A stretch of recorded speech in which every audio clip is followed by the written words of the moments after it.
রাধে রাধে।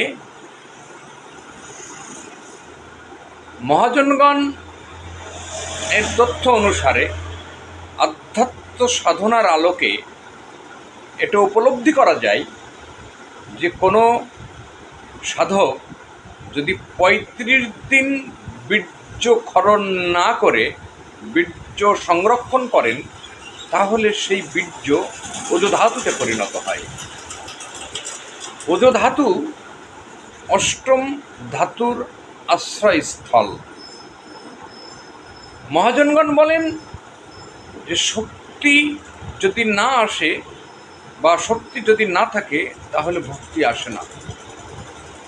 বীর্য যখন ওজধাতুতে পরিণত হয় তখন জীবাত্মার মধ্যে এক অভূতপূর্ব শক্তির উদ্ভূত হয়, যে শক্তির প্রভাবে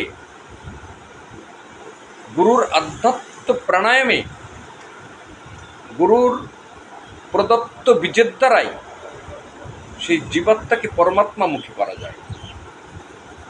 সেই কারণে শক্তি না থাকলে ভক্তির উদয় হয় না।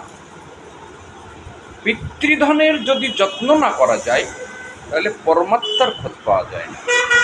তাই মহাজনগণ কীর্তন করেন, অসৎসঙ্গ দ্বারা বস্তু ধ্বংস হবে, আর বস্তু যদি ধ্বংস হয় তাহলে পরমাত্মার সন্ধান নাহি পাবে।